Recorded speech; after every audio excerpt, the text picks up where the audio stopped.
Welcome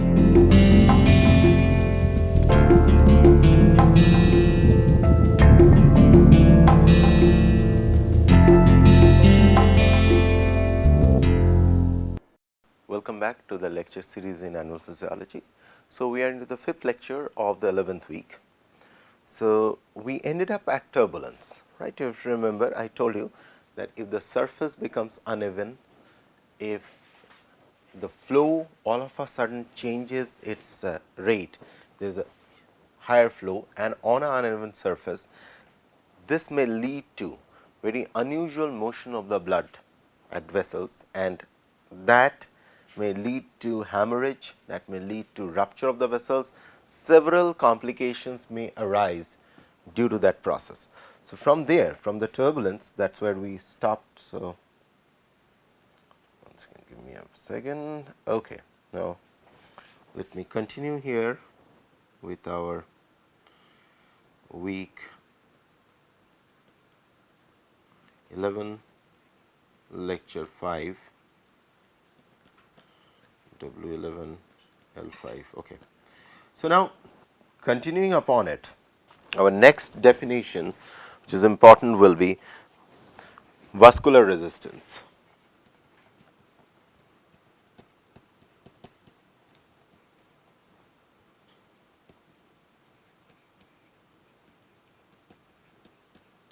What is vascular resistance? So, the vascular resistance is a resistance due to friction within blood vessel, due to friction within a blood vessel, primarily between the blood and the vessel wall, primarily between the blood and the vessel wall, between the blood and the vessel wall. Increase is, so now which increases. So, the vascular resistance, I am just indicating as vascular resistance increases with increasing length or decreasing diameter, with increasing length or decreasing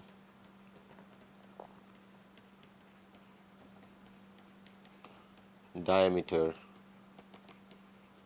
of the vessel. Okay.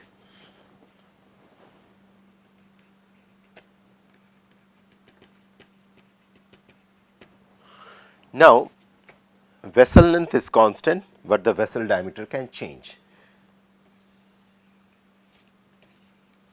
But this one is your constant parameter, whereas this diameter, and we have talked about what are the different situations where diameter can change out here. Look at it.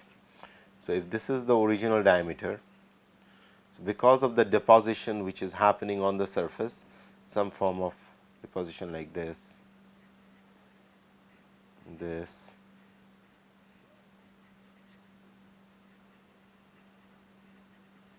something like this. So, your diameter is changing. This change in diameter influences the vascular resistance, whereas your length is constant. Okay. So, you cannot really change the length. So, this one is the changing parameter.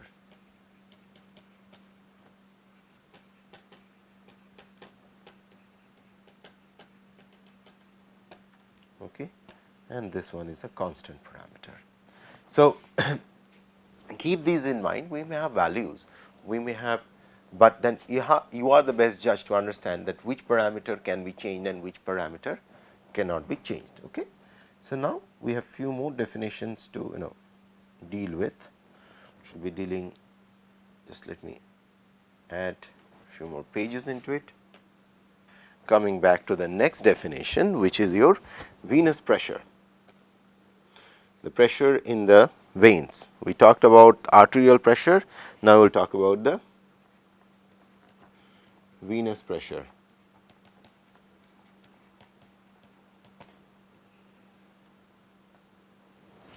So, venous pressure is the hydrostatic pressure in the veins of the system.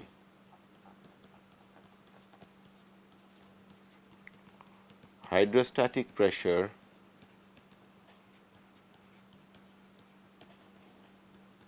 in the veins of the system. Then comes your viscosity. We have already discussed it. Resistance to the flow due to interaction among molecules within a liquid. Due to, this is very important, keep an eye on that, due to interaction between the molecules, or you can call it even particles, in the case since we are dealing with cells, particles within a liquid. Within a liquid. So, just don't go by the drab definition of it, think over it. Say for example, the blood is flowing. It has a certain, I discussed about this, it has a certain viscosity because it is a fluid on which there are particles of proteins and other molecules, biomolecules which are suspended. Apart from it, there have macro particles in the form of cells, red blood cells, white blood cells, platelets. So, if you look at blood as per se, then you have one hand you have water, which is the base, plus, so this is the fluid part of it, then you have WBC, RBC, which is the highest number, actually I should have RBC, then you have platelets, then, so these are macro particles which are present there, then you have the micro and a nanoparticle in the form of proteins, albumin and likewise. So, now see for example, try to understand this, see for example, because of fever or something you are undergoing, the number of, say, so now if say for example, this WBC number goes up because you have a some form of fever or something, your body is fighting. So, automatically what will happen, this viscosity parameter, viscosity of the blood is going to go up. So, automatically if the viscosity goes up, because now there will be interaction among the particles, they have to move, like they are moving like this, fine. If there is a more of a friction among the particles, then the movement will become slower. If it becomes slower, so automatically the viscosity has gone up. Now, in order to pump that much amount of blood from point A to point B, there is a finite time t. Okay. Now, if the viscosity goes up, that will be taking, that time will be time plus delta t. There will be more time which it will be needing. Now, that may damage your system. Okay. So, in order to compensate for that, the heart has to, the pump has to work at a faster rate. So, now if the pump is working at a faster rate, now you remember the definition, that now you have the turbulence and all those kind of things which are going to pick up. So, it is very essential that you look at this whole picture in a complete totality, and that is why I am putting down all these definitions and think through these definitions. These definitions are not just drab definitions. Okay, these are definitions with certain meaning, which should provoke you to think over it, that what does that mean? The viscosity increases, and there are drugs which people take, especially sports enhancing drugs, which increases the viscosity of the blood. It makes the blood thicker, and because of the thickening of the blood, at times these sportsmen suffer from cardiac arrest. It does happen. So, you have to look at your body in its complete totality, that what all possibilities can emerge out of it while it is functioning as a unit. Okay. So, please keep a very close tab on these definitions. Okay. Now, coming to the next definition in that line is our, so we have done with the viscosity. Now, we will talk about the relationship among these terms. This will be very critical. So, put all your attention about it.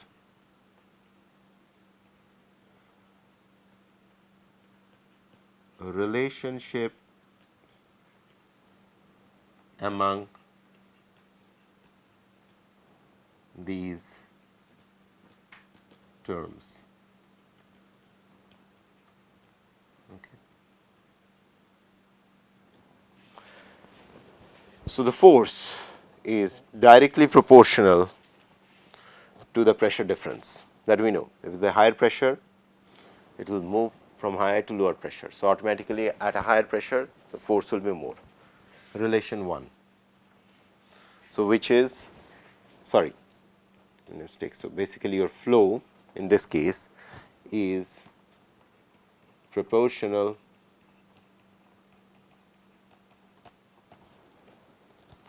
to the pressure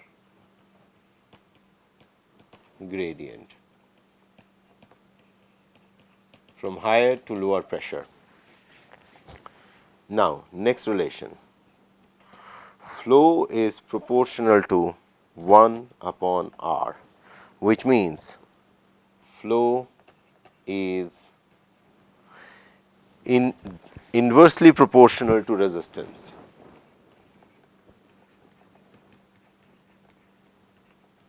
Inversely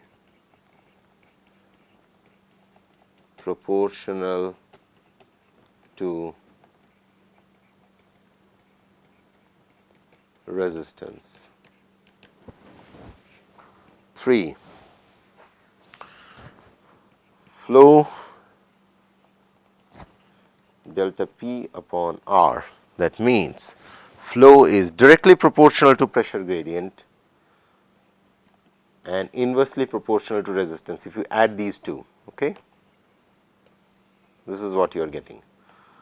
Flow is directly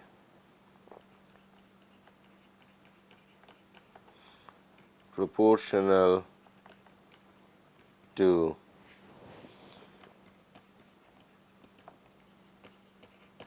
pressure gradient, but inversely proportional to resistance.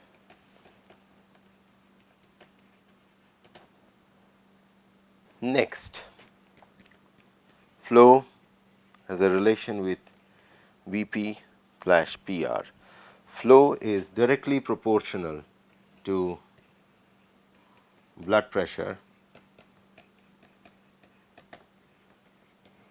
and inversely proportional to peripheral resistance.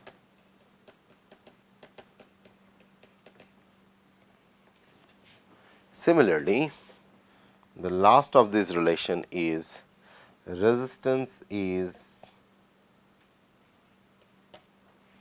so resistance is inversely proportional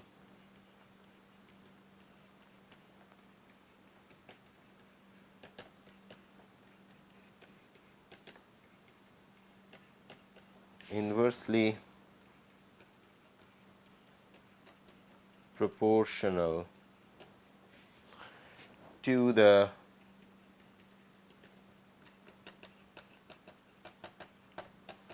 fourth power of the vessel radius. Having said these relations, I will come to the relationship among the next set of relationship, which will be more of a graphical one. A relationship among vessel diameter,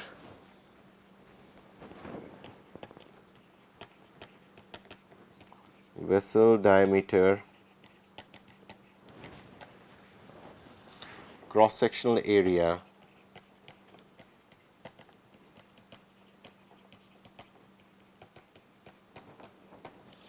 blood pressure,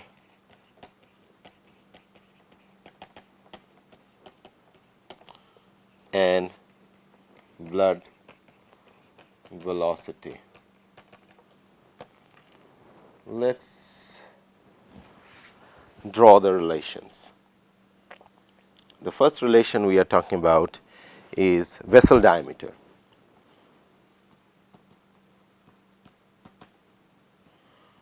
If you look at the vessel diameter, you will realize if this is your elastic arteries EA, this is your muscular arteries, this is your arterioles, this is your capillaries, this is your venules, then you have the veins, venules, veins, and this is the vena cava. So, we will kind of keep this tab intact because we will have to repeat this.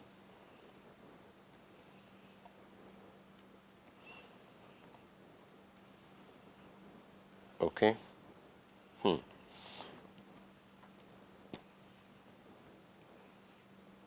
Okay.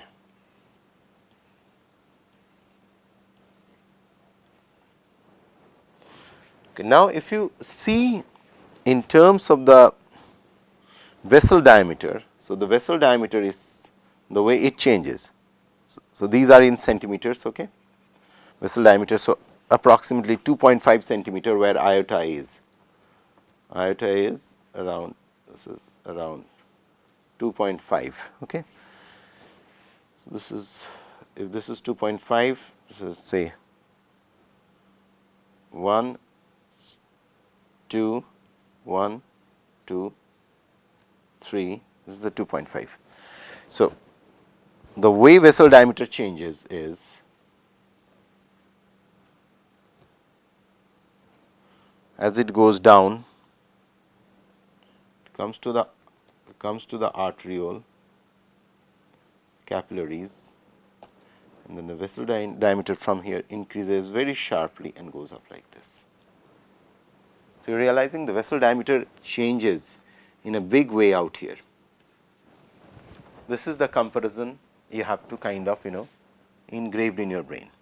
Next, in terms of total cross sectional area, total cross sectional area.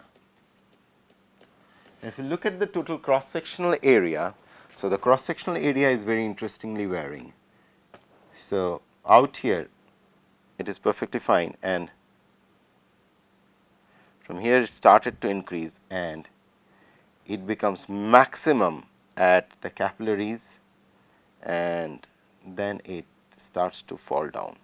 It will be always slightly, so you can use another color for this side, kind of give you the feel. So, if you look at this area,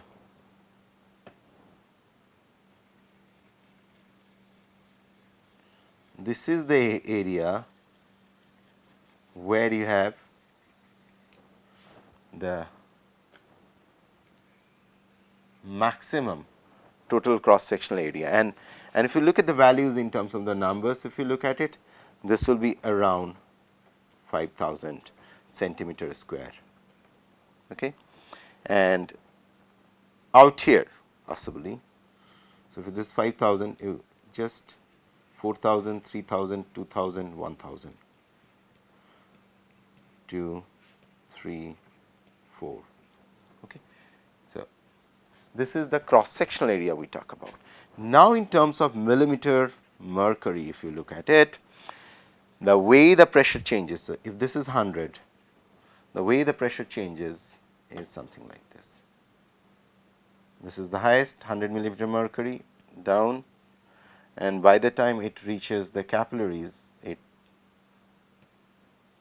and then that's it. So here you are having the maximum, reducing, further reducing, and then is a slight increase, that is because of the valves which are ensuring, and there is a squeezing from the lymphatic vessels and all. So the average blood pressure you can calculate from this. So this is your average blood pressure. Okay. Now the next and the last of these relations is out here. Velocity of the blood flow, which by this time you should be able to predict it.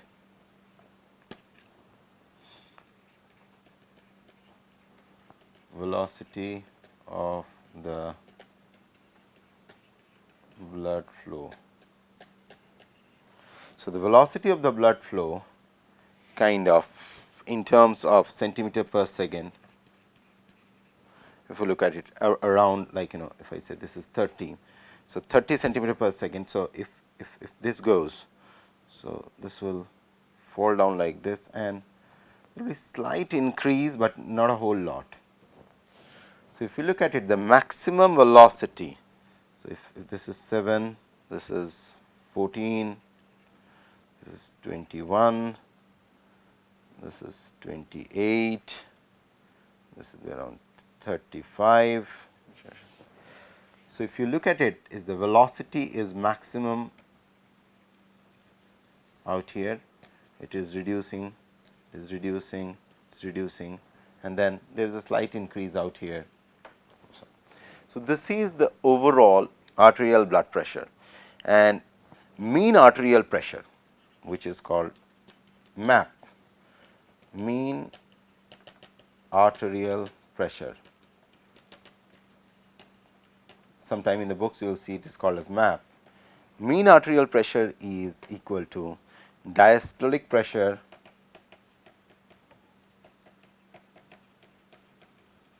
plus pulse pressure divided by 3. This is how the mean arterial pressure is being calculated. Okay. So having said this, you must have a fairly good idea how the vessel diameter and vessel architecture kind of influences all these different parameters, and this is where the peripheral exchange is taking place. This is where you have the exchange taking place in the lungs, and followed by the architecture of the arteries and the veins, and this is how the architecture varies over the period of time, and these are the parameters what we dealt with. So, I will close in here. Thank you for your patience listening. Next week we will start with the endocrine, and we will finish off the rest of the course. Okay. Thank you.